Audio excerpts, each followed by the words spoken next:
საქართველოს პრემიერ-მინისტრის დავალებით აღდგომის დღესასწაულთან დაკავშირებით მთელი ქვეყნის მასშტაბით სასაფლაოები და მიმდებარე ტერიტორიები მოწესრიგდება. სამუშაოები ჩატარდება კახეთის მუნიციპალიტეტებშიც.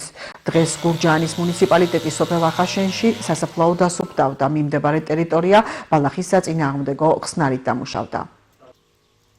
მოგეხსენებათ, ახლოვდება აღდგომის ბრწყინვალე დღესასწაულები. საქართველოს მთავრობის და პრემიერის დავალებით მიმდინარეობს სასაფლაოების ტერიტორიების გასუფთავება. ამ დღისთვის გურჯაანის მუნიციპალიტეტში ეს სამუშაოები უკვე კარგა ხნის დაწყებულია. ჯამში გვაქვს 40-ზე მეტი სასაფლაო. ამჟამად დღეის მდგომარეობით 4 სასაფლაოა დარჩენილი.